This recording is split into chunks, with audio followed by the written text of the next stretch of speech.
भक्तिपूजा ह्या चॅनलवर तुमचं स्वागत. नमस्कार मित्रांनो, आज आपण जाणून घेणार आहोत असा विषय ज्याबद्दल जगात करोडो लोक पूजा करतात, पण त्याचा खरा अर्थ फार थोड्यांना माहीत आहे. तो विषय आहे शिवलिंग. आपण रोज मंदिरात शिवलिंग पाहतो, पाणी अर्पण करतो, दूध, बेलपत्र, भस्म अर्पण करतो. पण कधी विचार केला आहे का, शिवलिंग म्हणजे नेमकं काय? त्याचा आकार असाच का असतो? तो फक्त दगड आहे का, की त्यामागे खोल तत्वज्ञान आहे? आजच्या या व्हिडिओमध्ये आपण शिवलिंगाचं रहस्य संपूर्ण शास्त्रांच्या आधारावर समजून घेणार आहोत. लिंग या शब्दाचा अर्थ सर्वात आधी समजून घ्या. लिंग म्हणजे काय? संस्कृतमध्ये लिंग या शब्दाचा अर्थ आहे चिन्ह, प्रतीक, ओळख. म्हणजे शिवलिंग म्हणजे भगवान शंकराचं चिन्ह, भगवान शंकराचं प्रतीक. ते स्वतः शंकर नाही, तर शंकराची ओळख आहे. जसं राष्ट्रध्वज देशाचं प्रतीक असतो, तसं शिवलिंग महादेवाचं प्रतीक आहे. शिवलिंगाचा आकार असा का? आता मोठा प्रश्न, शिवलिंगाचा आकार असा का आहे? पुराणानुसार एकदा ब्रह्मा आणि विष्णू यांच्यात वाद झाला. दोघे म्हणाले, मीच सर्वात श्रेष्ठ आहे. तेव्हाच आकाशातून एक प्रचंड अग्निस्तंभ प्रकट झाला. तो स्तंभ इतका मोठा होता की त्याचा ना वरचा शेवट दिसत होता ना खालचा शेवट. ब्रह्मा म्हणाले, मी वरचा टोक शोधतो. विष्णू म्हणाले, मी खालचा टोक शोधतो. विष्णूंनी वराह अवतार घेतला आणि खाली गेले. ब्रह्माने हंस अवतार घेतला आणि वर गेले. हजारो वर्ष शोधूनही दोघांनाही शेवट सापडला नाही. तेव्हा त्या अग्निस्तंभातून भगवान शंकर प्रकट झाले आणि म्हणाले, मी अनंत आहे. मला आरंभ नाही, मला अंत नाही. तोच अनंत स्तंभ पुढे शिवलिंग म्हणून पूजला गेला. म्हणजे शिवलिंग अनंत शक्तीचं प्रतीक. शिवलिंग म्हणजे मूर्ती नाही. लोक म्हणतात तुम्ही दगडाची पूजा करता, पण सत्य असं आहे की शिवलिंग मूर्ती नाही. ते तत्वाचं प्रतीक आहे. ते सांगतं देवाला रूप नाही. तो अनंत आहे. म्हणूनच शिवलिंगाला डोळे, कान, हात, पाय नाहीत. कारण शंकर रूपात नाही, तत्वात आहे. शिवलिंगाचा खालचा भाग, शक्ती शिवलिंगाचा खालचा भाग जो चौकोनी किंवा गोल असतो, त्याला म्हणतात पीठ. तो पीठ म्हणजे शक्तीचं प्रतीक, म्हणजेच पार्वती आदिशक्ती. आणि वरचा उभा भाग म्हणजे शिव, म्हणजे शिवलिंग. शिव शक्तीचा संगम, चेतन आणि ऊर्जा दोन्ही एकत्र.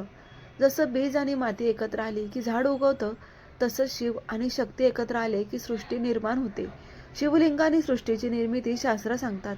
संपूर्ण विश्व पुरुष आणि प्रकृतीच्या मिलनातून निर्माण झालं.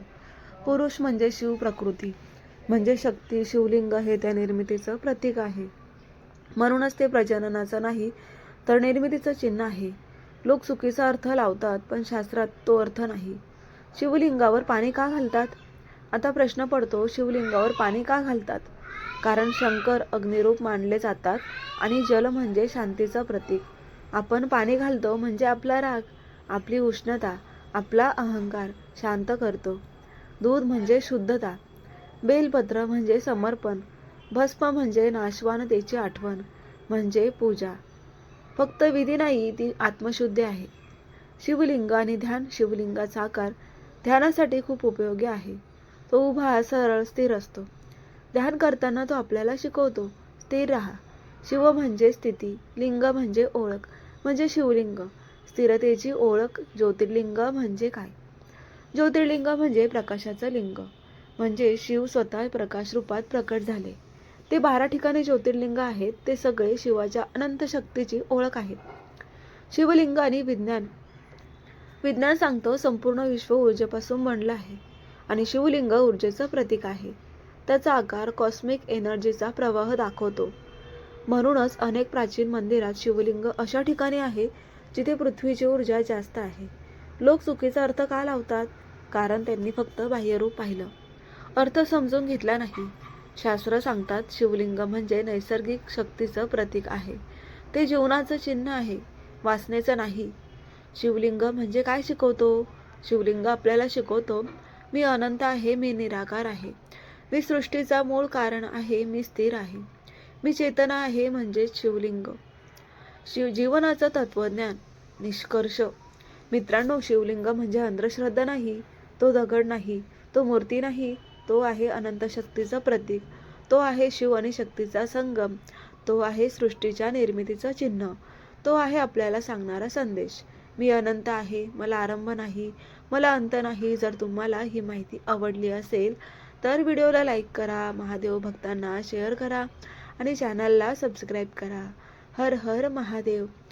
प्रेक्षकांनो, तुम्हाला अशाच देवांच्या विविध स्तरावरती जर महत्त्वाची माहिती जाणून घ्यायची असेल तर आता चॅनलला सबस्क्राईब